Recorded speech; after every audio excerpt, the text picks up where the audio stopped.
TrekProfiles Podcast, Episode 22, recorded March 2019.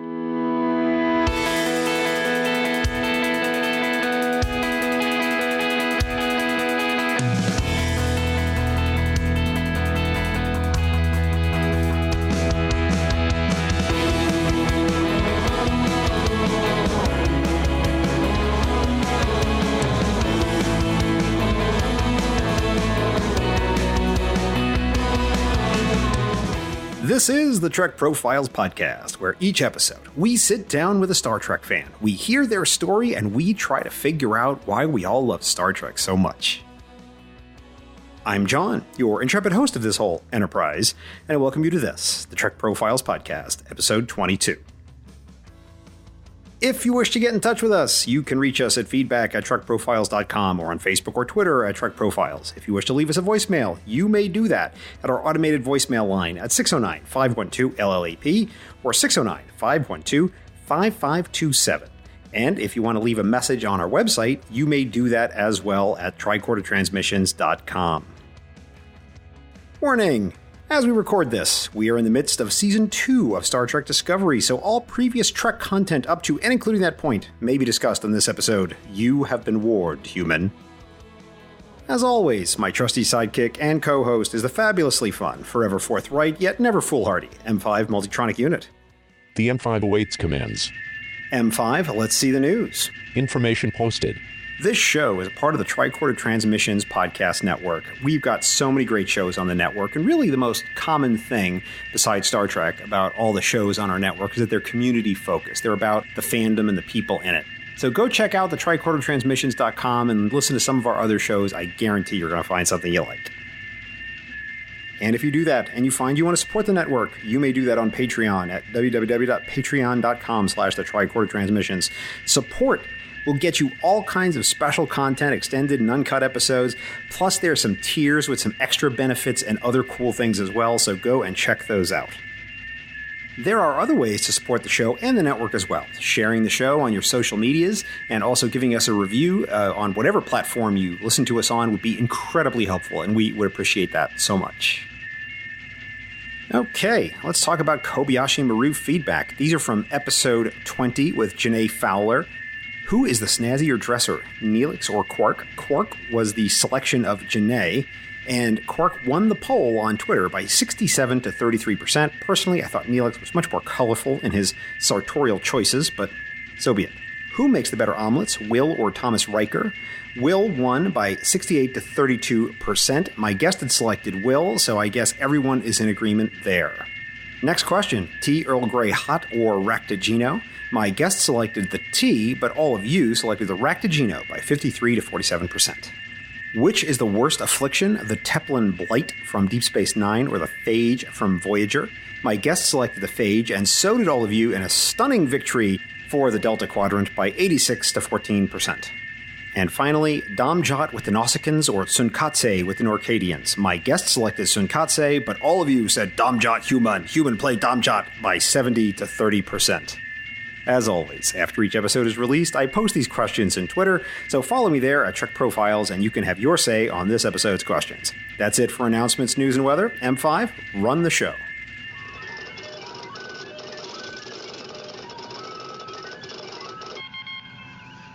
His favorite character is Elam Garak. His favorite alien is Wayun the Vorta. His favorite race is the Trill, especially the Join Trill. His favorite ship is that flying Roomba, the USS Defiant from Deep Space Nine. He's from Southeast England in the United Kingdom, Earth in Sector 001. It's Rob Chapman. Welcome, Rob, and thanks for being on the podcast. Oh, yeah. Hi. Thanks for having me. I'm really excited. Rob, are you a Star Trek fan? Absolutely. I'm a huge Star Trek fan. When did you first realize you were a Star Trek fan? Probably around the age I went to secondary school, which I guess is high school in the US, so around 11 or 12. Yeah, so me and my dad used to watch DS9 and Voyager a lot. So I think that was the point at which I realised I was a Star Trek fan. So you started with Deep Space Nine. That was the first Star Trek that you saw? I mean, I'd seen a few episodes of TNG, but I wasn't really paying attention to them. It was DS9, probably a couple of seasons in when I started properly watching Star Trek. Yeah, so Voyager was the first one I watched all the way through religiously. Yeah.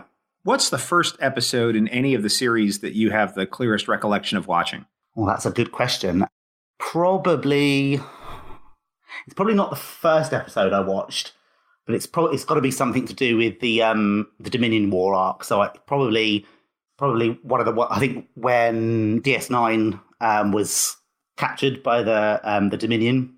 I think that, I can't remember the name of the episode, but that episode, I really clearly remember watching that with my dad and being really excited. Now, you'd said that Voyager was the first one you'd watched all the way through. Yes. So as we sit here and record this in 2019, have you seen all 700 and something hours of Star Trek? I haven't, no. A shocking admission. I know, blasphemer. I've seen almost all of it. The only series I haven't seen any of is the animated series. And I've seen season 1 of the original series and then a few odd episodes here and there. So I haven't completed the original series and I've seen nothing of the animated series. So are you rewatching it or are you just going to kind of let it sit for now? So I've started a TOS, I was going to say rewatch, but it's not a rewatch, a watch through, because I haven't watched it all through before. So I'm almost at the end of season 1 of TOS, and I'm really enjoying it. I'm enjoying it a lot more than I thought I would, because I've grown up with DS9, Voyager, special effects, and, looks really interesting. I assumed that the original series would put me off a little bit because it looked a bit dated, but that's not been the case at all. I've really enjoyed it. I've really enjoyed the writing and the storytelling. It's been good. And are you watching the remastered ones or the original effects versions? Do you know? I don't know. I mean, it's on Netflix, so I imagine it probably would be the remastered one, but I wouldn't know. Is it obvious which one you're watching? Can you? It is certainly evident in some of the episodes. I'm particularly thinking about the Doomsday Machine. Okay. I don't know if have you seen that one with the giant cigar-shaped device? Yeah, a long time ago, but I have seen that one.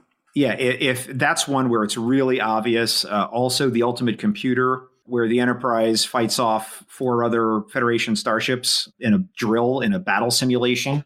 That sounds good. Yeah, it's really obvious in that one. Oh, okay. Because in the original series, obviously back in the 60s, they didn't have the ability to really do much with having the Enterprise fight off 4 other starships. Today you can do anything you can imagine, right? But back then, I believe, I'm going on memory here, but I believe they actually used the plastic model kits that were commercially for sale that you could go to like your local model shop and buy. That's actually what they used to get 4 of them on one screen. So it's very obvious. Yeah. On the Blu-rays, you can actually switch between the two, and you can see the original and the updated. So and there's one scene in one episode. I don't remember which particular episode it is. So this is not a spoiler because I can't even remember what the context was. But there's an episode where the Enterprise has to drop some kind of drones or some kind of devices. And you actually see like a little hatch open in the bottom of the secondary hull and like little things are coming out. That's clearly computer. That is not something they would have had the ability to do. In the original show. So I think that those remasters were really wonderful in that they honor the original in a lot of ways without going overboard. Yes. Yeah. I'll have to go back and look for the difference. And that'd be interesting to see. It's worth a comparison. And what's interesting to me is every time I watch it, I'm always reminded of the Star Wars films and how they sort of did a little bit of Stalinist revisionism. And, like today, you cannot buy the version of Star Wars that was in the theaters in the 70s. It's just not available. They don't want it. You can't get it. Yeah. Because Lucas didn't want it that way. And so he went back and changed some things, which is kind of a political hot button for a lot of Star Wars fans. But I'm interested to see how you were consuming it because I do think it's a better introduction if you've not seen it to watch those remasters. But if any of our listeners out there have a thought on that, go ahead and tweet at me or send me email, feedback@TrekProfiles.com. So you're watching it on Netflix. Are you watching it on the big screen or on your phone or a tablet or what? A combination of I watch it on my TV and sometimes I watch it on my phone. So on a small smartphone device. So it's, yeah, kind of half and half, really. So I'm like you in that I'm doing a Voyager watch through. Yes. I gave up on Voyager in original broadcast at a certain point because there was an episode that got me mad and I stopped watching it. So when I'm watching the episodes, the only thing I know about the episode is the 2-sentence summary because I'm watching on Amazon that Amazon gives me. So I just see that 2 sentences. I don't look at any of the supplementary material. I don't look at Memory Alpha. I don't look at what other people have said about the episode because I'm trying to be as fresh as possible. Yeah, yeah. Do you do that with your watch? Are you trying to stay relatively fresh with it, or do you see what other people are saying, or read the wiki pages, or what? With the original series, yeah, I'm not really looking at online at anything or at what people say. So yeah, I mean, it's quite bizarre because I know we've got Discovery now, so there is new Trek, but it was weird at first watching Star Trek that I hadn't seen before because all the others I've watched through so many times. It was weird watching Star Trek that, yeah, I had no idea what was going to happen or where it was going to go. So it was quite exciting. It's actually interesting that you bring up this whole idea of doing a watch through because just like I said, I'm sort of in the same boat, but with Voyager.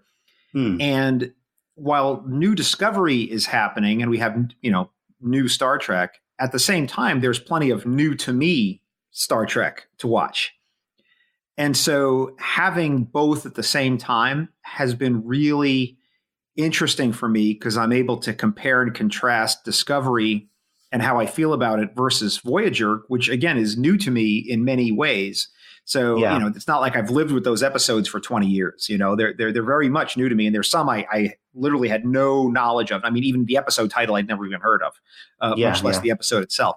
So it's interesting for me to compare and contrast. Do you find yourself doing that, comparing sort of the TOS episodes and these Discovery episodes and sort of, because they're all new to you at the same time? Especially because I've literally watched yesterday. Was it yesterday? Yeah, no, Friday. I watched the latest episode of Discovery, which was with Pike on the Telosians. So that was really interesting to have watched not that long ago, The Cage, and to then see that on Discovery as well, and see the difference in everything really, like to the actors, to the costumes and makeup. Yeah, so there is sometimes I do. You can't help but compare. Yeah, so I think that's natural to do that. But I even if the special effects might not be as good or the costumes might be a bit lame sometimes, I think that adds to the feeling of it. It's quite cute in a way that the costumes might be a bit rubbish. And I'm thinking of that. I can't remember what episode it is where Spock's holding.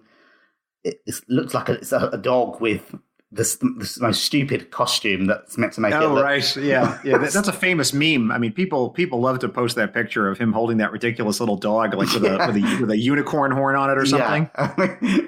So yeah, you can't really compare that to anything. Like looking at Discovery, I mean, the special effects are absolutely amazing, like film quality. So yeah. How do I phrase this? I don't want to... This is going to sound critical, and I don't mean it to sound critical, because it's not a criticism. It's just a reality of television. One of the things I feel that is a challenge for any kind of special effects kind of TV, marquee television in 2019, and I'm thinking of Game of Thrones, Discovery, any show like that versus some sort of family drama, which you can have in 2019 without a lot of special effects. But any show that sort of has a special effects component in 2019, I feel that there's a trap of trying to rely on that to carry an episode. When in the original Trek, they didn't have that. They all they had was story. Yeah, yeah, definitely. Yeah, there is something not to a be criticism, said about that. but yeah, no, there is definitely something to be said about that. That the original series, and I suppose even to a certain extent, TNG and DS9 didn't have the same level of technology that writers, producers, directors have these days. I mean, there is, because there have been episodes of Discovery where I didn't think the writing was fantastic. It was, it's good, but it wasn't fantastic. But you are kind of bowled over by the ships and the special effects and the amazing costumes, and that can carry it through sometimes. But that's not to say that I dislike any episode of Discovery because they are all amazing. Right, yeah, right. No, I understand. Yeah. Yeah, there definitely is an element of that, I think. Yeah, I'd agree. This thought was actually spurred on because I was listening to an interview with a historian, and he was talking about what the future may hold for the study of history.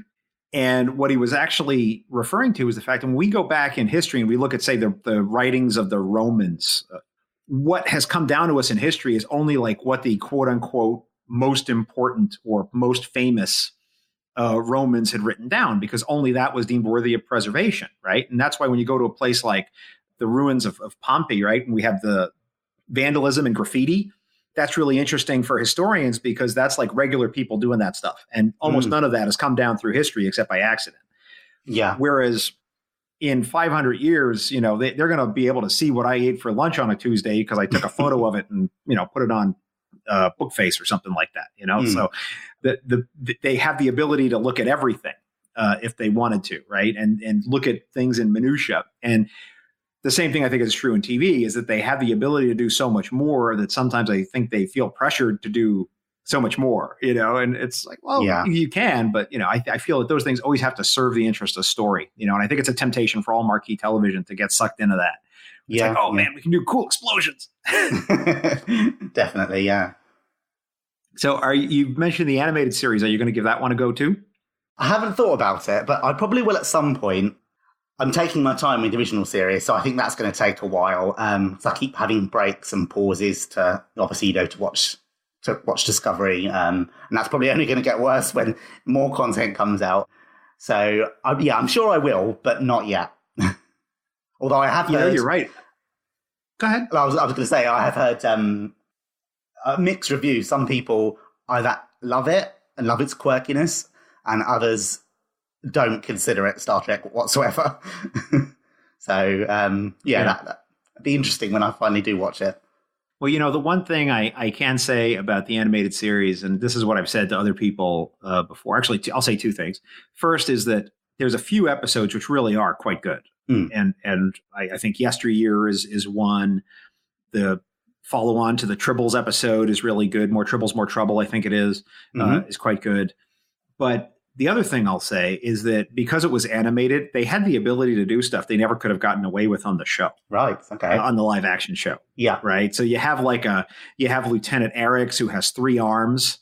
Yes. And you have Lieutenant Maress, like the cat officer. Okay. You know, with cat paws for feet and a tail. You know, you can't really do that sort of stuff on the live action show. So that was kind of cool. So yeah, it's definitely I think it's definitely worth checking out for sure. So you began watching Star Trek with your dad? Yes, that's right. Yeah. I started watching DS9 with my dad back when I was about 11 or 12. So yeah, I have quite fond memories of us, you know, sitting down, having dinner, watching the latest episode of DS9 as it was airing, talking about it, being excited about it, and even my stepmom would watch it, and she had zero interest in that sort of thing, but she watched it because she had a bit of a thing for Avery Brooks, so she watched it. So yeah, I have quite fond memories of that, of sitting down and watching it with my dad. It was a nice thing we had together. Because he's really into football. I have zero interest in that, so there's not many things we had in common, but that was one thing we both really enjoyed. So that was nice. Do you think that the content matter in Discovery limits its ability to be used in a family setting, like how you were introduced to Star Trek? I don't think so. I mean, in what sense do you mean? Well, my son is 10, right? And when Star Trek Discovery is on, I'm going to go somewhere and watch it by myself. I'm not going to watch it with him. Yeah. I just don't think I as a parent don't feel it's appropriate for a 10-year-old. Yeah. Whereas I would not bat an eye at watching any sort of TOS or any of the 90s Trek with him. And there's some things we might have to talk about, but I just am a little cautious with Discovery. But I don't know if that's just me or if that's something that other people are thinking about too. I can imagine that's, if I'm not a parent, but I imagine that's probably the case for some people. I mean, you've got the dreaded F-bomb that was that was dropped in, that you wouldn't necessarily. Well, I don't think we got that in any other series. So I can imagine parents wouldn't necessarily be comfortable with their children hearing that. Yeah, I mean, when I think back to it, I mean, there were some. I guess as a child, I didn't really necessarily understand a lot of the things I was watching, but there were some really big themes, some really complex issues that were being, that were shown on DS9. I think, if I think of them now, watching them now, and how I understand them, I probably wouldn't have realised that as a child. And there's things like there's the suffering of the Bajorans and the torture and exploitation of an entire race and its links, to its parallels to World War II and the Holocaust and that kind of thing. But obviously, I wouldn't have necessarily understood that as a child. So I guess it was a bit more disguised back then. As a child, I was just probably seeing the pretty ships and the explosions and yeah, well, there's different parts of it that are accessible at different parts of your life, I think. And we'll talk about an episode a little bit later that I think is a good example of that. So I see you have a cool Enterprise shirt on there with lots of different Enterprises. Are you a T-shirt collector of Star Trek T-shirts? I have a few.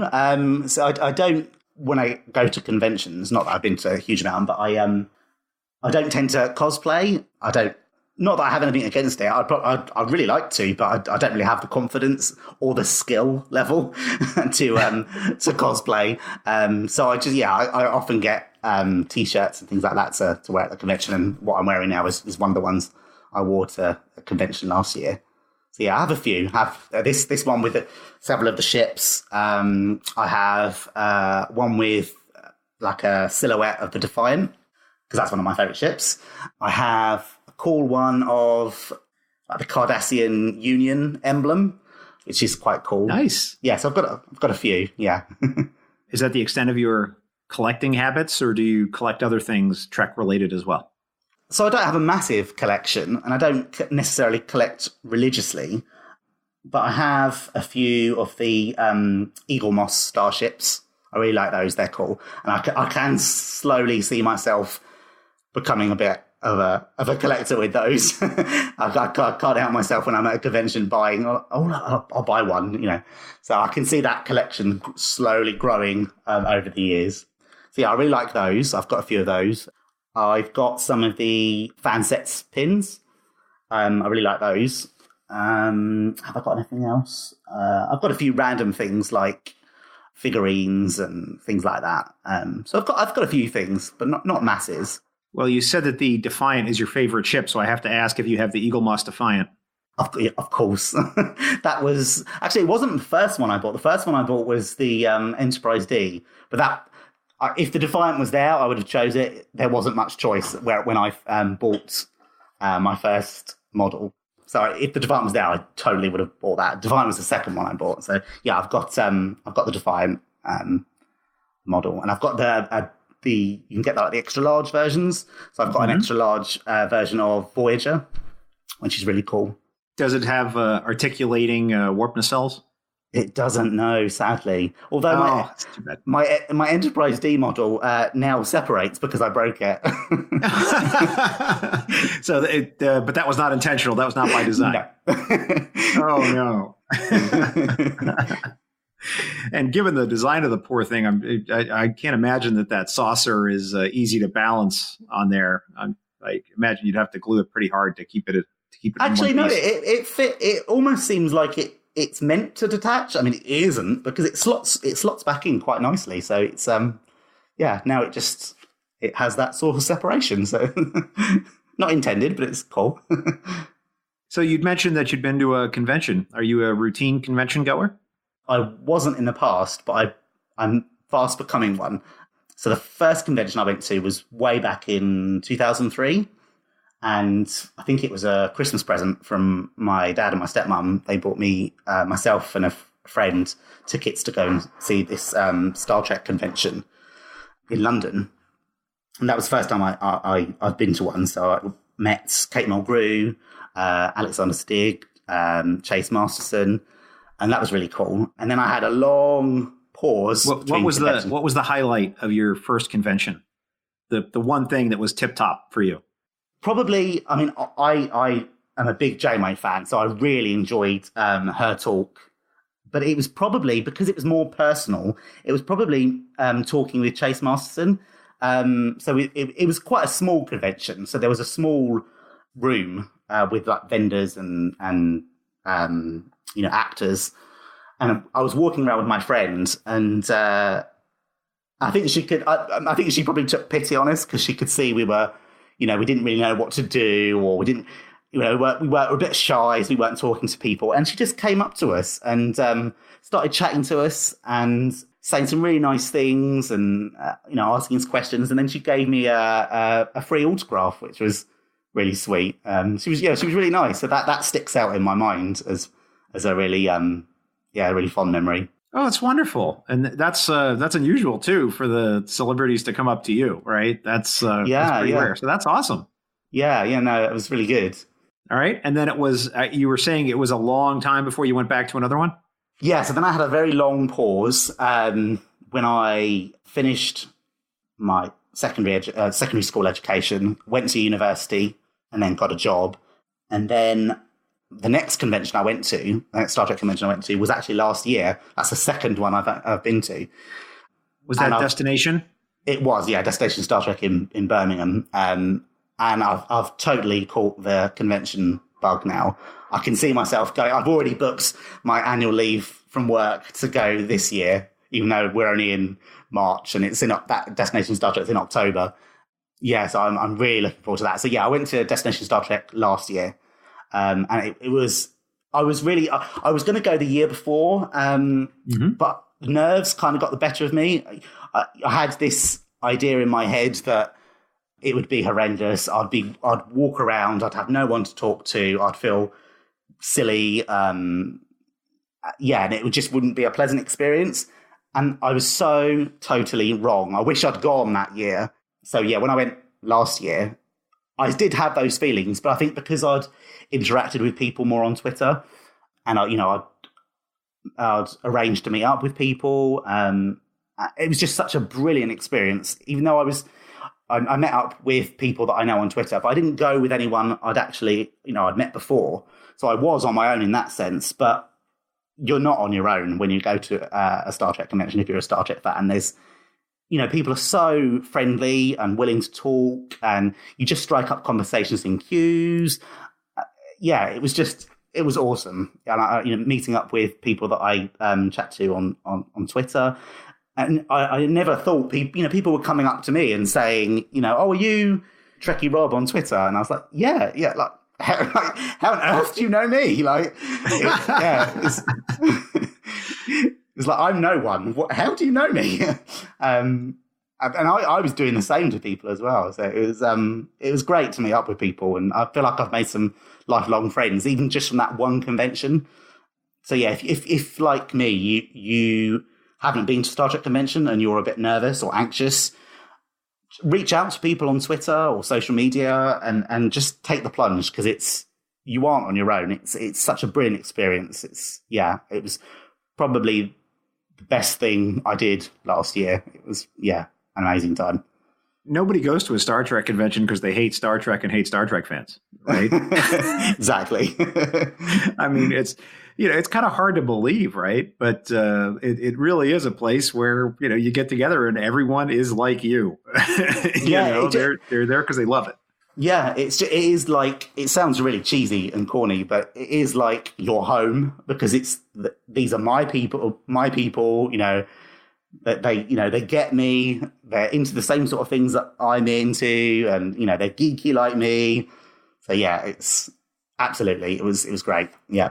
Now, I know a little bit of UK geography. I've been there once. And if I recall correctly, Birmingham is quite a ways from where you are. So I imagine you had to fly up or take a train or something, or drive up.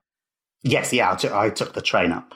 Yeah. So you were staying in a hotel and you were doing the whole experience. You weren't like going for a day commute or anything like that. Oh no, I was there for the full 3 days, the Friday, Saturday, Sunday. I actually with a few people, I'm quite friendly with on Twitter, we got like an Airbnb place together to try and save money because the hotels are crazy expensive.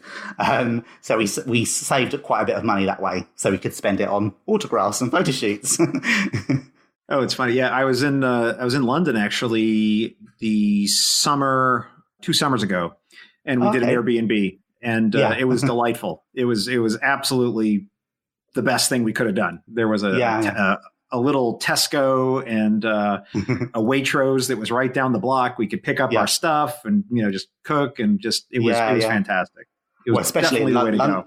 London hotel prices are really expensive. They can be. So Airbnb is probably a good option. Oh yeah, it worked out really well for us. I'm not sure if I would recommend it for anybody coming to Las Vegas because there's been some problems here with Airbnb as far as depending on which exact part of the city that you're in. So if any listeners out there are thinking about doing that for Vegas, it can be problematic, and you have to be really careful because whether you're in county or city territory, which is not something that's easily apparent to an outsider, and even for people who live here, it can be difficult to know if you're in the county or the city. There can be some problems. So I wouldn't recommend it. But by the way, if anybody wants... Oh, go ahead. No, I was going to say, it's funny you should say that, actually, because I'd completely forgotten until you mentioned that. One of my friends who we stayed at a place with when I went to the DST last year, we'd booked a place quite a few months in advance, and about a week and a half before the convention, it completely fell through. We got an email saying, the person who owns the property it's not able to be stayed in anymore. They've taken it off of the site, so you can't stay there. You can have your refund, but you can't stay there. And I was like, oh my God, I'm not going to be able, there's going to be nothing left at this, this short notice. But thank God there was. My friend managed to find a place, which worked out absolutely fine. But it was a panic moment. Oh my goodness. Yeah, so plan ahead. Yeah, you always got to plan ahead. And for any listeners out there, another show on the Tricorder Transmissions Network is our Shore Leave podcast. And they had a whole series of episodes devoted to covering Destination Star Trek in Birmingham last year. So I'd recommend those episodes to any listeners who want a much deeper dive into the logistics of the convention and all of that. So, Rob, have you ever thought of coming to the big one here in Vegas? Yeah, I would love to. I haven't ruled it out this year, but I'm not sure yet. I'm not sure because I'm currently in the process of selling my house and moving, so I'm not sure what my financial situation is going to be like in the next few months of this year. But I haven't ruled it out. I definitely want. I will. It's just whether I go this year or possibly next year. Yeah, but it's committing quite a large chunk of money to obviously the flights and. But I would absolutely love to go. And I know some people that I met at DST who live in the UK are going to Star Trek Las Vegas. So I'm not sure yet. I haven't made the decision, but I really, really want to because it looks amazing. And it's interesting because from what I can tell from people online that have been to Star Trek Las Vegas, it's quite different than the setup of Destination Star Trek in the UK, but I think you probably have it better in the sense that, as far as I understand, you buy a ticket that tells you where you can sit in the talks. Is that right? For certain levels of tickets. So, and you can go to the Creation website and actually look at it. But if you buy the top tier ticket, you get an assigned seat that's up at the front. And then you go further back. Like there's the gold that's in the first several rows, and then behind that is the captain's chair, and then behind that there's the copper, and then behind that there's general admission, that's where those are not assigned. So if you have a GA ticket, you just walk in and sit in one of those seats. You can pick any one you want that doesn't have a seat label on it. And so those general admission ones, they're free. Anyone can. You don't have to pay to get into that talk. Oh no, you still have to buy a ticket. Oh, you still have to buy, yeah. But you don't get an assigned seat. But do you so you pay for the ticket to get into Star Trek Las Vegas, but you have to pay separately to get into that talk? No. Oh, so all talks are included. All the talks are included. Everything, there are some add-ons like the photo ops and the signatures. Those are optional. There's a few extra parties you can pay for, like the gala, which is on Saturday night, may or may not be included. It's included in the top tier tickets, but not at the lower tier tickets, but you can buy it as an add-on. But everything in the main theater is pretty much open except for like the gala, which is that one special event at night. I could be wrong about that, but the majority of the convention is open. And the one of the bigger things that Creation does promise in Vegas is that there's nothing that's oversold. So there is a seat, even if it's not an assigned seat, for everybody. So if literally every single person who bought a ticket went into the main theater, everybody could sit down. Right, I see. See, that isn't the case with Destination Star Trek. There's 3 stages, and 2 of them are free, but all the talks on the 3rd stage you have to pay to get into separately from paying to get into into Destination Star Trek. So it's a bit different with the UK and the US one. But yeah, it's still awesome. I'd pay whatever. So yeah, from what I understand, that's actually more typical of most conventions. Is how you describe it. This is something that Creation does, and they consider it their X factor. Right. That they don't oversell. There's a guaranteed seat, even it may not be an assigned particular seat based on the level of ticket, but everybody gets to sit down. You get access to the main theater for everything, the secondary theater for everything. You can walk the hallway and do they have all these like little things in the hallway you can do, like a Borg regeneration chamber. And I think they had an agonizer booth last year. You can go, stand in and get your picture taken in. They have a Tribble exhibit every year. And then some other crazy things that they do. It's not all inclusive, but I would say that Star Trek Las Vegas is mostly inclusive. Right. Okay. Yeah. Yeah. So definitely worth it. Besides, we, especially for you, Rob, I can tell you as a resident of Las Vegas, there's an awful lot of British people who come to visit here. So you probably feel right at home. So you'd mentioned that you're not much of a cosplayer. And do you own any Star Trek uniforms at all? I don't. No, not yet. I haven't quite got the confidence to pull that off. And also, those things they look really tight. I don't think it would be very flattering on me. But no, I haven't got any uniforms or anything like that. I mean, no, at the moment it's just T-shirts, Star Trek themed T-shirts. But maybe one day. I mean, there were some amazing cosplayers at Destination Star Trek last year. There was this amazing Vorta. I mean, the makeup looked like it could have been on the show. It was really impressive. I remember there was a simulated Andorian with these antenna that moved. Like, I don't know how they must have had some sort of device that that made them move. That was really cool.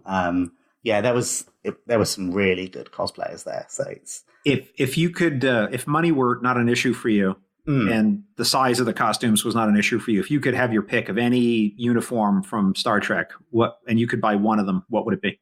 Ooh. I think it would probably be the and we're talking dress uniforms, standard uniforms, away team outfits, Spock's EVA suit from the motion picture. It's all in play. I think it would probably be the First Contact later DS9 uniform. I really like that. That's one of my favorites. I'd probably get that. In which color?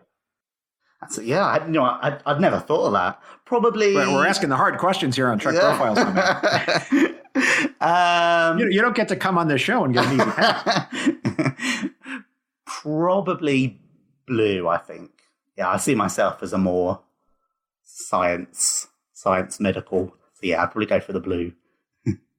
No, it's fair enough. There's no wrong answers, man. It's whatever you want. So good. So you were very insistent with me, Rob. You kept emailing me and asking to be on the show. So I want to put the question to you. Why did you feel so compelled to want to be a guest on Trek Profiles? I remember when the Tricorder Transmissions and yourself first announced that, the Trek Profiles was starting. I remember thinking at the time, that's such a good idea for a podcast. I wish I'd thought of that. I love the idea of, because there are so many Star Trek podcasts out there that, dissect episodes or, characters. And, I love that, don't get me wrong. But it's such a unique idea to turn it around and have it about us, the people that watch it, and to have it about our own stories. So it's quite personal, how Star Trek has influenced you, why it's important, what do you appreciate about it. So it's you're still talking about all those things you'd get in a regular Star Trek podcast, like the episodes, the characters, the films, but you're also talking about you and your own experience. And it's each episode is always going to be so different because you've got different people with different experiences and different lives. So yeah, and as soon as I heard about the Trek Profiles podcast, I instantly loved it because it's such a great idea. So I always knew I wanted to come on. But I was thinking, you always had this thought, I'm sure there's loads of people that want to go on, and there's people far more interesting than me. So I was umming and ahhing for a long time, and I thought, no, I'm just going to email in and say I'd like to be on. Well, there's nothing wrong with that. And that's always my advice to people is, I get some people who, they send me a Twitter DM or they send me an email and hey, can I be on the show? Or just, put me on your show. And I think, well, I get a lot of that. Yeah. So let me just put this advice out there to anybody who's listening, right? If you have an interesting Star Trek story to tell, let me know that you have a story and let me know what it is. But just saying, can I be on your show? I get a lot of that. So that's I can imagine. Usually that's not going to get you to the top of the list. Yeah. And so anyway, I think then that we should actually turn and actually start talking about some episodes. Rob, what do you say? That sounds pretty good to me. So as is my habit, I had the M5 Duotronic unit run out and compile a list of episodes for us to talk about. Now, actually, you have not seen the Ultimate Computer TOS episode. No, I haven't. the M5 is actually from that episode. Right. Okay. In a nutshell, what happens is the Enterprise is a test platform for a new ship's computer. Right. The M5. Okay. And that's the episode. That's not a spoiler. That's just the one sentence thing that you might read in TV Guide. And so that's actually where the M5 comes from. And I adopted that for my little show here. So he put together a list of episodes for us to talk about. And I have two lists here. I have a best episode list, and I have a list of episodes the M5 wants me to ask you about. So I want to start, I think, with a TOS episode that is marked as one of the best, and that's City on the Edge of Forever. Why do you think this is the best of Star Trek? I'm sure that, it's one of the most commonly cited of all Star Trek, let alone just TOS. But for me, it's one reason really why that episode stands out to me. And it's quite a small part of that episode. It's over within, a minute. It's all down to Edith Keeler's speech and how it affected me when I heard that. And it's just so awe-inspiring and hopeful. And I just remember thinking, that's such a positive message. It's that hope for the future. I just love that scene where Edith Keeler gives that speech. It really impacted me. And I mean, the rest of the episode is fantastic. Obviously, Kirk's willingness to sacrifice, the woman he loves for the good of humanity, that nobility and willing to, sacrifice something that means so much to him. Yeah. I think the message of hope, which is, I think, why Star Trek's important to quite a lot of people, is that episode really captured it for me, that idea of our hopeful future and things improving. And when people ask me why I like Star Trek or even science fiction more broadly, one of the things I often talk about is that science fiction allows you to tell stories about people that you couldn't tell in other contexts.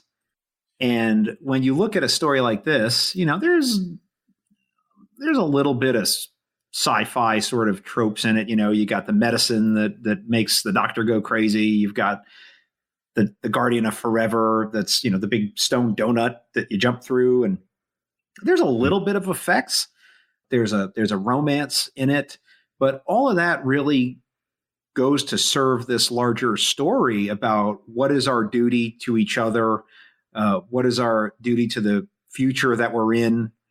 And all of these larger issues that you can't tell necessarily in a family drama or in a historical narrative or in any other context, really. And I'm reminded. Have you ever read the short story "The Cold Equations"? No. It's a classic sci-fi short story from the 50s. Okay. It's another example of this. It's one of my personal favorites. Here's the whole premise.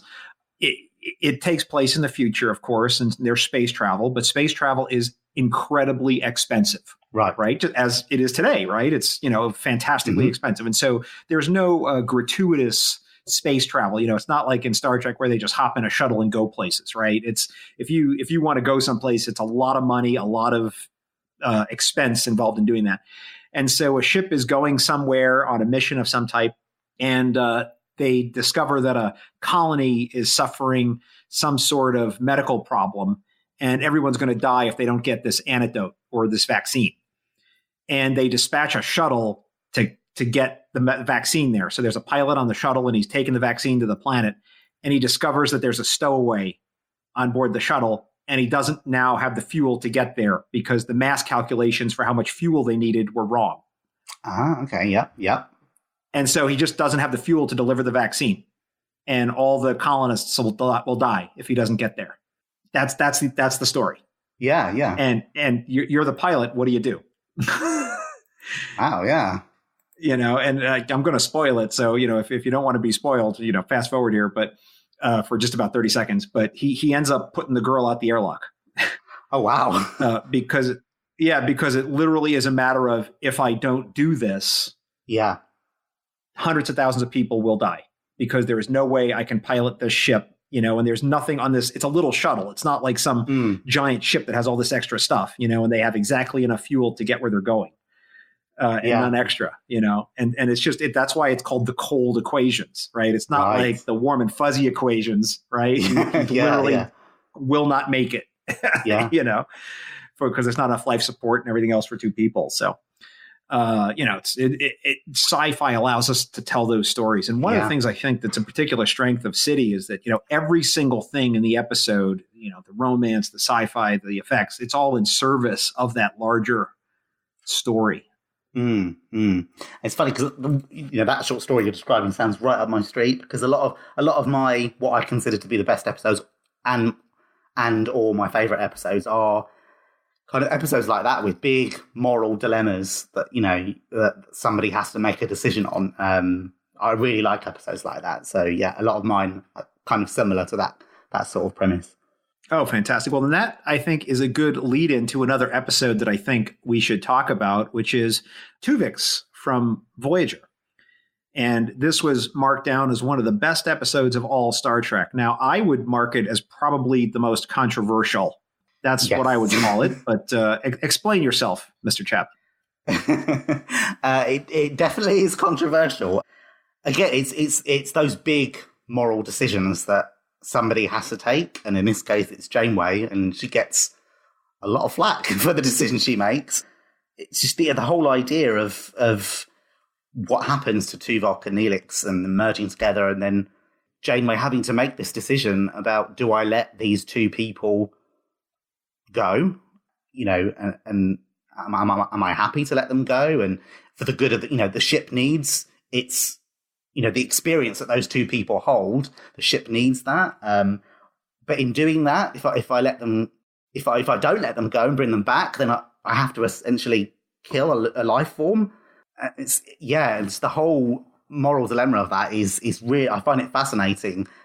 You've got Kes feeling conflicted about her feelings for Neelix, and whether she's then betraying him by feeling similar feelings for Tuvix, and it's a really complicated episode. So I don't envy Janeway in the decision that she makes, and it is, I can see why it's controversial, because she does essentially kill a life form, which isn't particularly Star Trek. We don't see that very often, but in a way that's kind of why I like it, because it's uncomfortable. It's not easy watching to. That scene where Tuvix is on the bridge and he's pleading to all of them, don't let her do this. It's uncomfortable watching, but in a good way. So I'm going to put you in the captain's chair, Rob. Oh, no. What's your choice?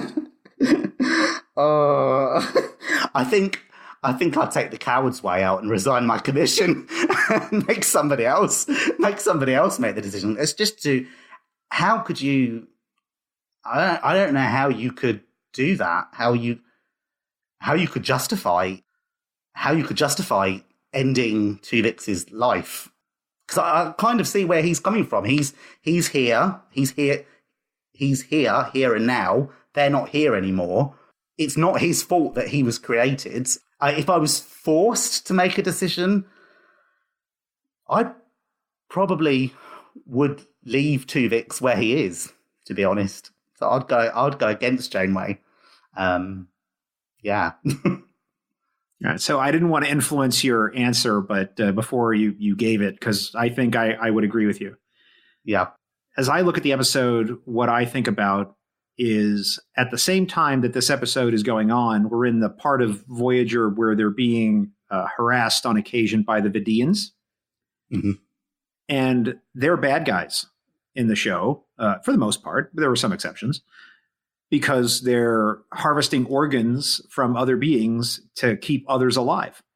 If what the Vidians are doing is wrong, then also what we're doing with Tuvix is wrong. Right? Oh, I can save two people by killing this one person, right? Well, then the Vidians must be the good guys also. Yeah. Because by killing, by killing people and harvesting their organs, they're saving the lives of others, right? So that must be permissible in a logical analysis, right? Yeah. So I find it very difficult as an episode to watch. And I have to admit, my enjoyment of Voyager took a sharp plunge at the end of that episode because of how it resolved. I can understand that. I can appreciate that. Yeah, definitely. There's always the meta level of it, though, where that they're not going to replace the character unless, some other thing happened from outside. So you kind of, know, even if you don't know that they're not going to do that. They're not going to replace the character. Yeah, yeah. Are you familiar with a term called sniglets? No. This was a comedian, I think, in the 80s. I can't remember how long he was successful with this, but he had this whole comedy bit where he would say there's a sniglet is a word that should be in the dictionary but isn't.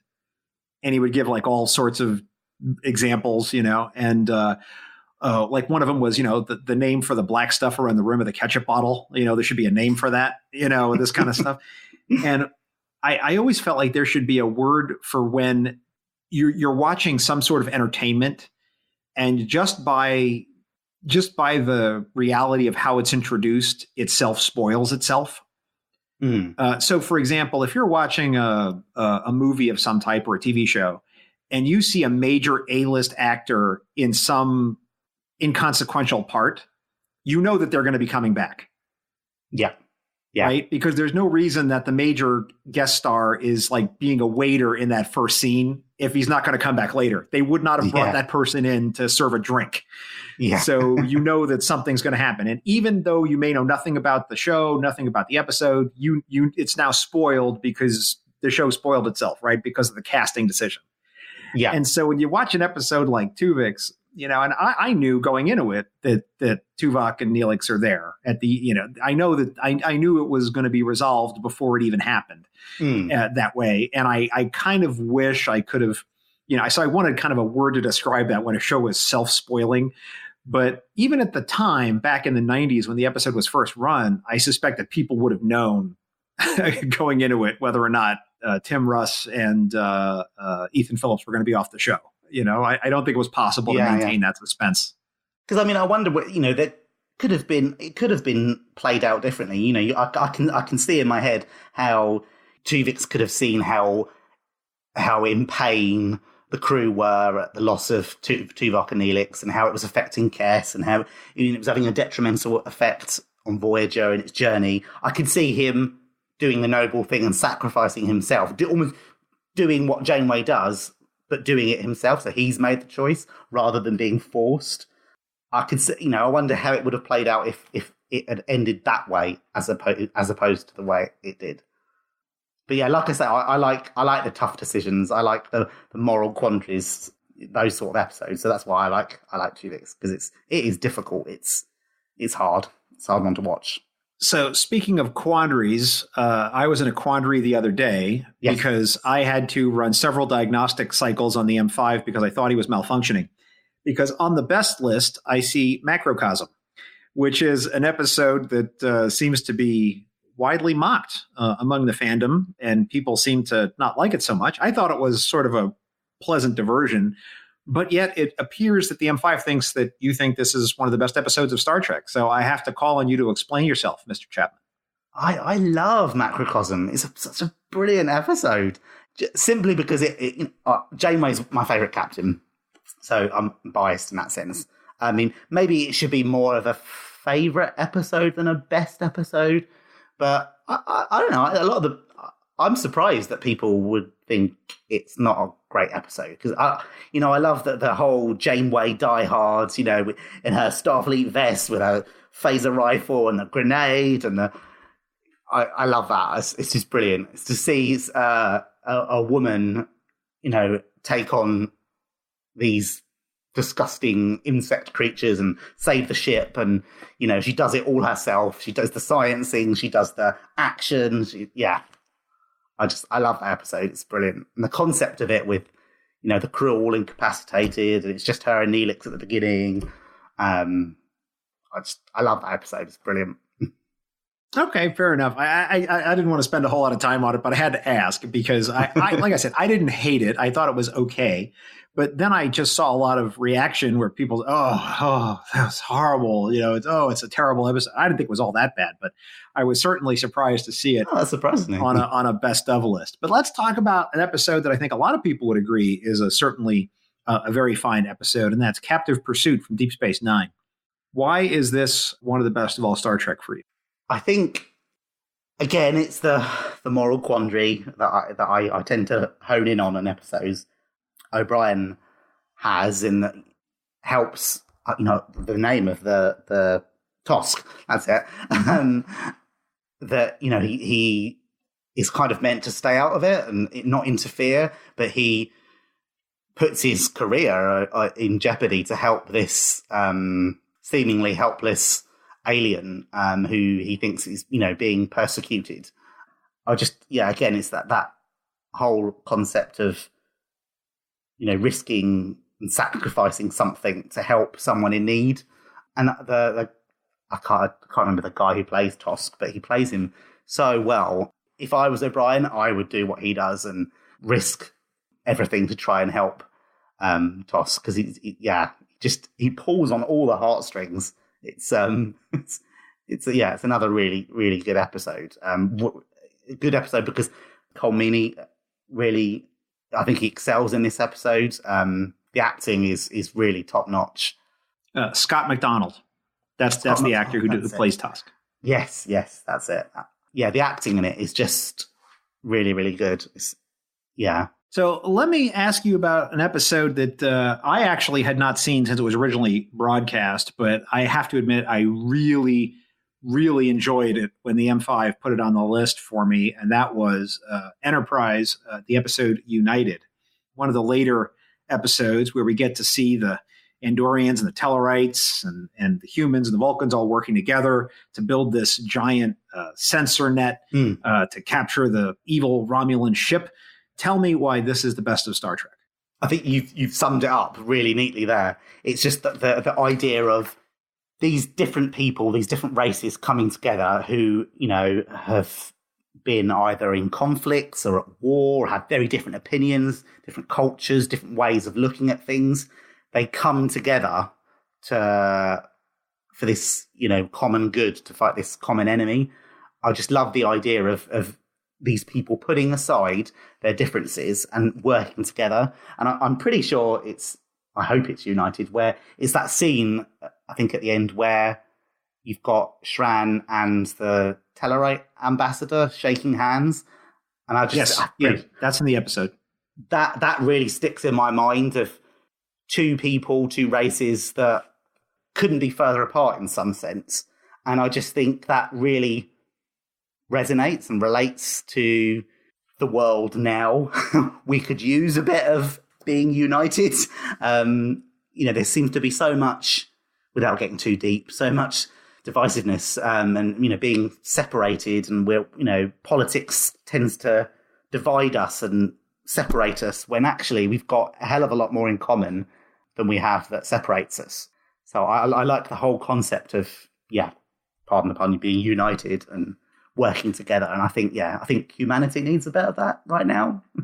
Well, I think it's especially poignant because earlier in the episode, Talus, the female Andorian, dies. And this is, what was your opinion of the duel between Shran and Archer that takes place in the episode? Yeah.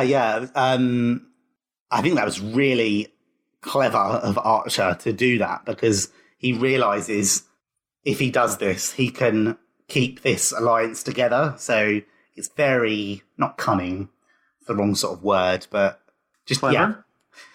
Yeah, it's just very clever that he susses out how to keep this alliance going. And it's a great scene. It's a great fight scene. But he realizes that, you know, by honoring Andorian traditions, he can earn Shran's respect, and he can put a close to, you know, what you know, if someone killed the person that you loved, you probably wouldn't want to be their ally. So, Archer knows exactly what to do to get Shran on board. And the fact that Shran can look past such a horrific thing, I think shows that, you know, people that have different experiences and that have been enemies can come together for the greater good. One of the parts of the episode that I thought was really nice, and a really nice acting moment too, was right before the duel. Jeffrey Combs as Shran is quite generous in his own Andorian way to Archer. He tells him before they even fight, you know, I'm going to take your blood to Andoria. I'm going to put it on the wall of heroes, you know, and all this kind of stuff. I mean, it's very magnanimous. I mean, he's obviously counting his eggs before they're hatched, but in his own way, I think that was a very generous and kind thing in an Andorian sort of way for him to do, you know? Absolutely. Yeah. I love that whole relationship between Archer and Shran, that, you know, it's kind of on the edge of antagonistic, but they both really respect each other. But Shran can't really bring himself to say sometimes that he respects him. You know, they play off against each other.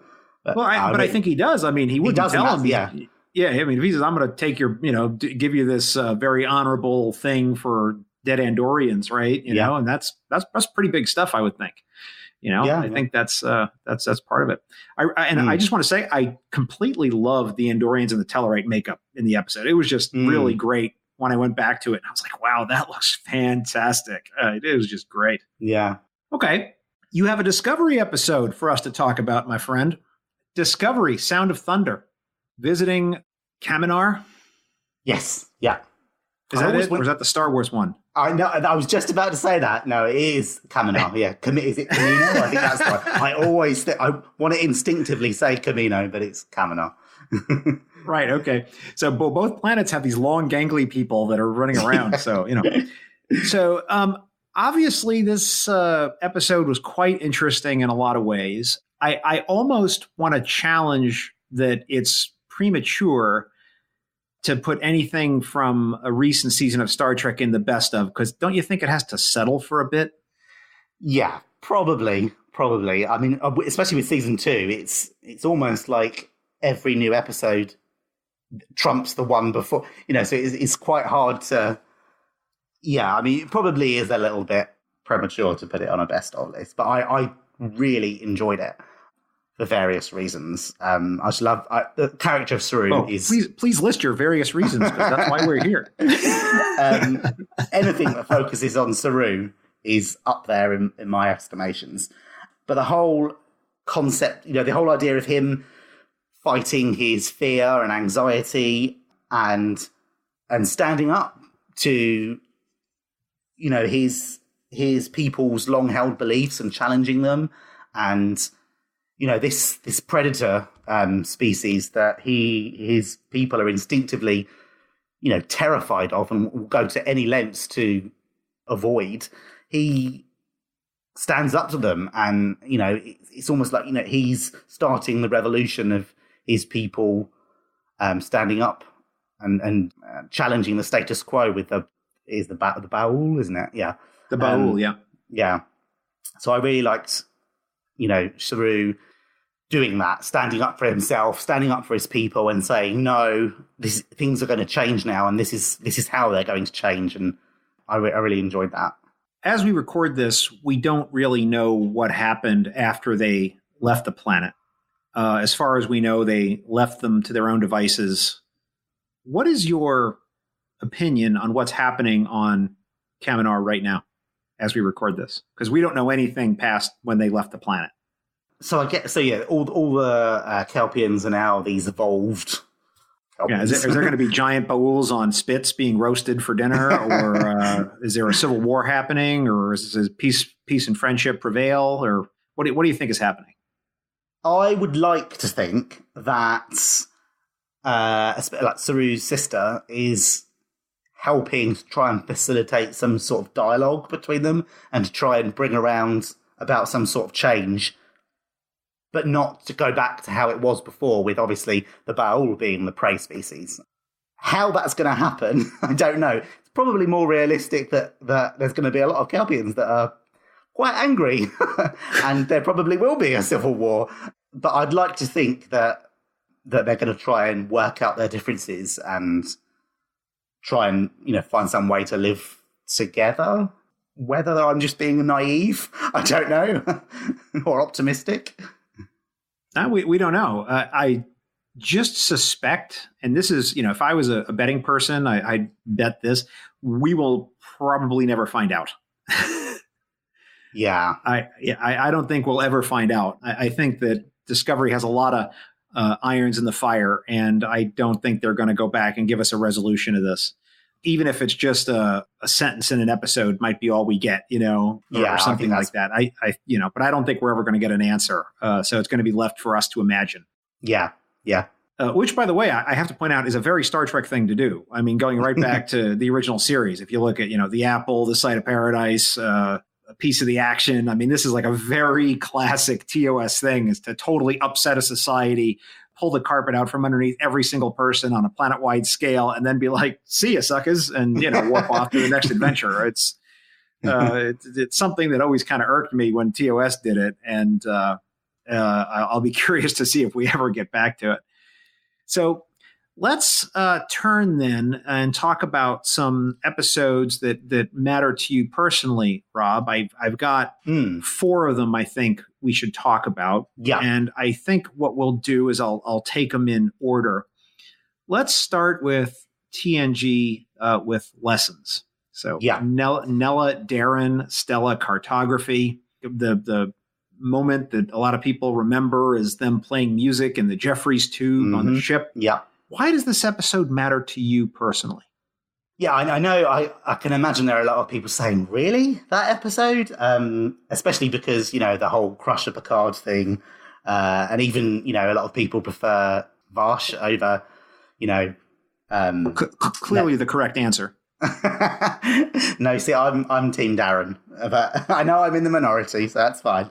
And I apologise in advance if this gets a bit depressing, but the reason this episode is meaningful to me is I rediscovered it during quite a difficult time in my life over the last few years, when my partner at the time, who we've split up now, she was suffering from really quite severely from depression and anxiety, to the point where she'd made repeated attempts on her life. My goodness. Yeah. So the reason this episode, I mean, it was special to me because I was watching it around that time, but it was also special because I resonated with how Picard felt when Nella Darren, she goes on this away mission to protect. There's this firewall that's coming, or there's this firestorm that's coming towards this colony, and she's part of the away team that has to protect them and build up this wall. And she has to man this equipment that keeps this firewall going. And initially, she doesn't it looks like she possibly has died. And it's how we see Picard react to losing Nella Darren or him thinking that he's lost her. He just shuts down completely. And there's that scene where he goes to his quarters and shuts the music box with the flute, as if, to symbolize, I don't want to feel again because it was too raw and upsetting. And so I'm just closing my emotions. I don't want to ever have a relationship or anything again because it was too upsetting to have lost someone that meant so much to me. And that's how I felt at the time when my partner at the time, I thought I was going to lose her. And it was, I felt like that. Like, I don't know what to do. It felt like the end of my life. Like, what am I going to... It sent me into a cycle of depression. So I completely got how Picard felt. And also on a slightly more uplifting side of it, although myself and my ex, we're not together anymore, but we're still on good terms, and we had a really good relationship. And it was how Nella Darren makes Picard feel. You see him almost out of character, like she injects life into him. The smile that he has on his face when she is in the room, or and there's that really funny scene where he's in a relationship with Nella Darren, and he then goes onto the bridge and asks Riker to go fencing with him, and he kind of jokes with Riker, and you can see Riker's like, is this the same guy? Like, what's happened here? Because she's changed him. She's for the better. She's brought him out of his shell. And that's how I felt about my partner at the time. She brought such, joy and happiness into my life. She was like my Nella Darren. And I mean that in a positive sense, because I love Nella Darren. She's a great character. I think she really matches Picard well. So, yeah, it reminded me how I felt at the time with my relationship, about my ex, and difficult situation with mental health and how upsetting that can be, and the prospect of losing a partner. And so that's why that episode was really important to me. Well, first of all, I just want to say I'm sorry to hear that it was such a tough time for you, Rob. It's a very sad story, and I'm glad you came out on the other side, and everyone came out better for it on the other side. So that's good to hear. Yeah. But I think that's something that a lot of fans of Star Trek can experience, is that they see something in these episodes that reflects something in their own life. Yeah. And then they attach to it, right? I mean, we all have episodes like that other people wouldn't necessarily put on a top 10 list of all Star Trek or something like that, but it's something that touches them because of their own experience, and they attach to it, and they recognize something in the episode that means a lot to them, and it's something has a specialness to them that other fans may not have, and that's okay. Yeah. I think what's great about Star Trek is we have so much to pick from. As far as the corpus of material, that there's always something that people can attach to. So then let me ask you about an episode that's quite different in tone. I'll be curious to hear how you explain this one, which is in the cards, Deep Space Nine. It's an episode about a baseball card. This is very from all the episodes that are quite meaningful to me. A lot of them seem quite dark and sad and somewhat depressing because of how they resonate to me and what happened in my life at the time. But this episode is a bit more uplifting. The idea of this episode, with Jake and Nog, or particularly Jake, wanting to do something good, something for his father, who he realizes is really down and depressed and is having a really hard time, and they want to do something nice for him to help someone in need. And to me, this encapsulates the spirit of Star Trek and Star Trek fandom, of people willing to, and I see it so much on Twitter, people just reaching out to each other as fans and helping each other. And Star Trek fans did that to me, with me, when these things were going on in my life, these difficult things around mental health and my ex and, suicide attempts, and people reached out and asked how I was and were interested in my life. And asked if they could help. And just the Star Trek community is so kind and generous.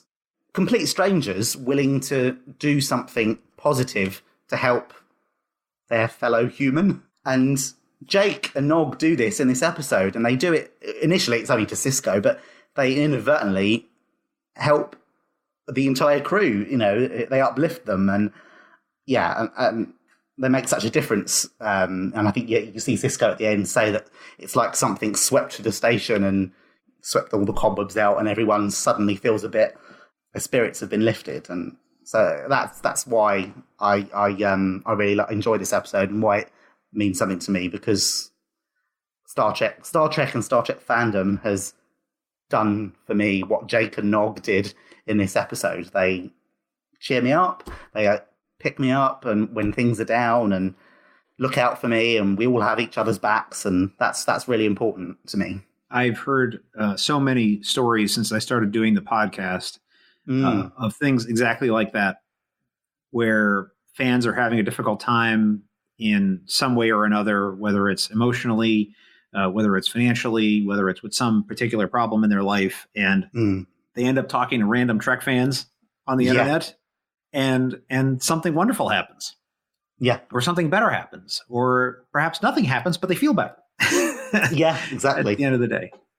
Let me ask you about a Voyager episode that's along those same lines, The Void. So here we have the Voyager trapped in this terrible region of space with all these other ships, and they form a little mini federation to try to get through. Why is this episode a big deal for you? It's very much in the same vein as in the cards in DS9. It's that similar idea of people coming together, strangers, you know, seeing people suffering, having a hard time, working together for the common good, supporting one another. It's very, very similar in that respect. You know, we see Janeway form this alliance. Voyager's in this position where they've got, you know, hardly any food, hardly any energy. They have nothing to spare. But Janeway, I mean, you could say there's a bit of a self-interest there, because she knows by giving she might receive, but she might not. There's a massive risk in that. So it's that generosity of spirit. It ends up giving medical supplies and food to this other ship and this other crew. You know, she could say, well, I'll give you this if you give me that, which we need. But she doesn't. She gives it completely no strings attached. You know, here's this gift of medical supplies and food, compliments of us. You know, she realized, I just love that idea of doing something good for someone else with, you know, there's no hidden agenda. You know, these people could have gone away and Voyager would have never seen them again. But actually, and I think Janeway says this in the episode, that I think she says it to Seven, that sometimes the best way to get help is to give help. And I just think the world would be a much better place if everyone did that. If we all, and I think most Star Trek fans do, if the world was a bit more like Janeway and Voyager in The Void, I think the world would be a better place. Well, then let me ask you about an episode that I have to admit surprised me to see on this list. And it was Deep Space Nine, Hard Times. So this is the one where poor Colm Meaney as O'Brien gets 20 years of prison memories implanted into his head. And he has to deal with that, even though no time has passed in the real world. In his head, it was 20 years of being in prison. Certainly a traumatic event. We get a little bit of Miles and Keiko. We get a little bit of Miles and Bashir as he tries to reintegrate himself into Deep Space Nine and into the routine of his daily life. So tell me why this episode is on this list. So, again, it probably sounds like I'm repeating myself, but it's because of where I was at the time when I'd seen this episode a long time ago, but I rediscovered this episode. I'd watched it quite recently when those difficult things that I described earlier with my partner at the time. And at the time where I watched this, it was my partner was slowly recovering, but then the after effects of caring for someone with quite severe mental health issues impacted on me, and it kind of dragged me down. And I was then in a... So you were the Keiko. Yeah, yeah. So much less attractive Keiko. So yeah, caring for a loved one for so long was having quite a detrimental effect on me. I went into a cycle of depression. I found work too stressful and I was signed off work for a long time. I was suffering with anxiety and panic attacks, which I'd never done before. I couldn't see a way out, and I just felt completely hopeless. And in this episode, we see O'Brien feel like that. So I related a lot to him, that he feels utterly hopeless. He has been in this, at least that he's got the memories of being in this prison, of doing this, feeling so incredibly guilty about what he's done to, I think it's Ichar, the cellmate that he's with. Yeah. And then the after effects of that is, that he's quite standoffish and cold and is quite aggressive towards his colleagues and his friends. He shuts everyone out. And then finally he almost, he shouts at his young daughter and almost, it looks as if he's going to get up and hit her or something. So all these things happening, he just can't see any point in living anymore. He just feels utterly hopeless, and actually he feels the world would be better without him, and it would be easier if he just wasn't there. And I've been in that place where I have felt like O'Brien when he's in the cargo bay with a phaser to himself, like, I don't want to be here anymore. Life is too difficult. It's too hard. I just want to go. And although that's incredibly horrible and upsetting, what I took away from that episode is that O'Brien gets through it. He comes out the other side. And what I really like is how everyone, all his colleagues and friends, rally round him and try and help him. We have Bashir, from the very beginning when he's in the prison, we've got Ichar, who, he's in this really bleak situation. He's going to be in this prison for 20 odd years, but he's got this stranger who's being kind to him, sharing food, telling him how to get through it. When he gets back to the station, Dr. Bashir helps him both, professionally in a medical sense. He's got a counsellor. Cisco tries to look out for him. His wife's trying to help. All his loved ones rally around him and try and help him through it. So although it is really upsetting, that scene, and it's really poignant when that scene when O'Brien's thinking about killing himself, and then Julian comes in and manages to talk him around, it's the fact that he got through it. That however bleak you might feel, or however hopeless you might feel in a certain situation, that feeling isn't going to last forever. And although it's really hard, when you feel that low, you can't see the end point. You can't see how you can get out of it. But so now, whenever I feel low, and I have felt low since, I just I remind myself, this is temporary. I will get through this. I'm not always going to feel like this.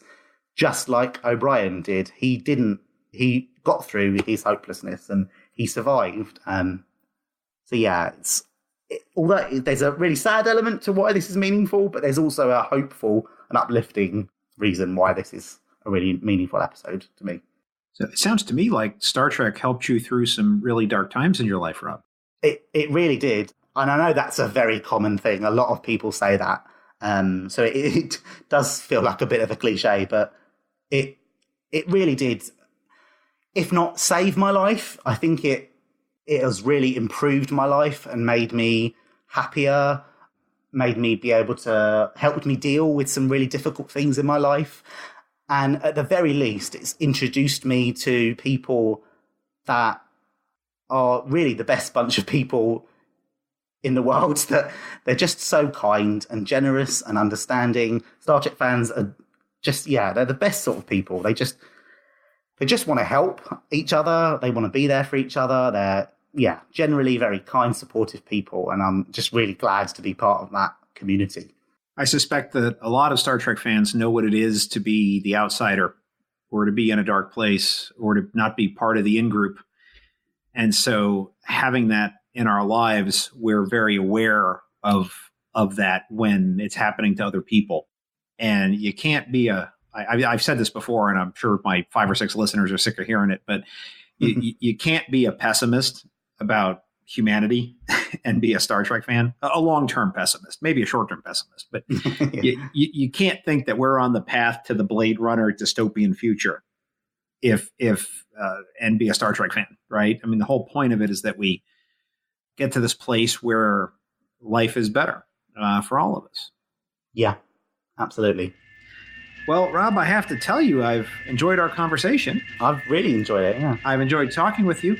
The M5 is signaling me that it is time for the Kobayashi Maru simulation. The Kobayashi Maru is a challenging and difficult test, cunningly prepared by the M5. Should you not only survive the test, but pass it as well, the M5 will award you an honorary Star Trek title. Are you ready, Rob Chapman?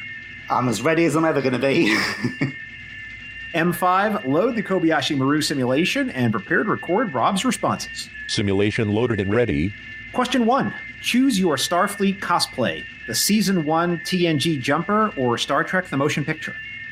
Star Trek TNG Season 1. Which episode is better suited as an instrument of torture, Prophet and Lace or Sub Rosa? Sub Rosa. Choose your first assignment, cadet. You can be an orderly on the Tantalus 5 penal colony or assistant to the Federation ambassador on Nimbus 3. Assistant to the Federation ambassador. Time to start your day. Will it be some delightful Cardassian hot fish juice or that Ferengi classic millipede juice? With the shells, of course. Oh, fish juice sounds disgusting. Millipede. Which would be the worst thing to discover on beaming down to a planet? 1. A kettle full of omega molecules, or 2. A gaggle of armises with especially bad attitudes. The omega molecules. Simulation complete. M5, please compute the results. Analyzing. Those are some good picks, my man. I'm surprised you picked. Why'd you pick Sub Rosa over Prophet and Lace? Sub Rosa's been stuck in my head since Destination Star Trek last year, where a group of my friends cosplayed as Beverly in her pink nightie, and they it was, and they had there was someone cosplay as the gravestone, and they had the little candle, and didn't like the candle. It's just in my head. It's such a horrendous episode. Oh my goodness. Well, I'll be curious to see on Twitter whether or not people select the Tantalus 5 penal colony or Nimbus 3.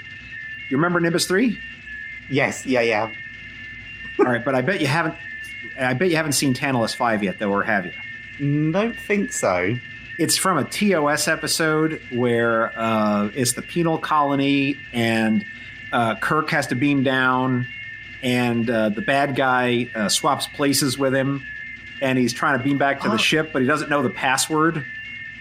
So it's all about what happens on the planet, and it's a classic of TOS for sure.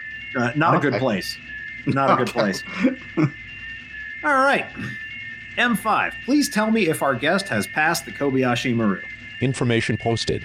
Rob, I am pleased to tell you that the M5 has determined that you have passed the Kobayashi Maru simulation. Congratulations, my man. Yeah.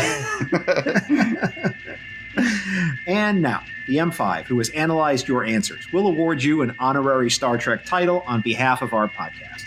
M5, what title shall we award our guest? Rob is awarded the title of Chief Architect of Starbase Construction for Starfleet Command. So there you go. Hey. Not bad. You get to design all the starbases. I think that's pretty cool. Yeah, that's pretty cool. I love that. Yeah. Rob, please tell people how they can get in touch with you. So people can get in touch with me on Twitter. I'm at TrekkyRob, and I'm also I run a Trek Book Club on Twitter. So I'm at Trek Book Club. So either of those. Rob, thank you so much for being part of the Trek Profiles podcast. Thank you so much for having me. I've had a wonderful time. Really appreciate it.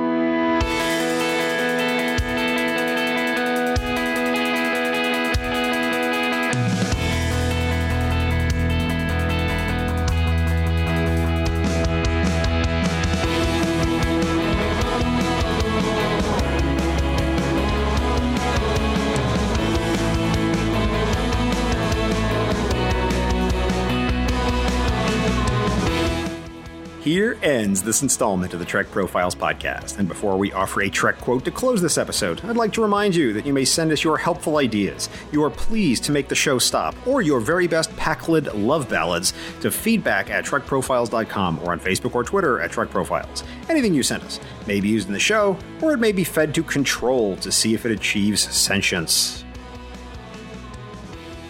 This week, I leave you with a quote from Edith Keeler, who in the episode The City on the Edge of Forever said, quote, "A lie is a very poor way to say hello," unquote. Thanks for listening, and live long and prosper.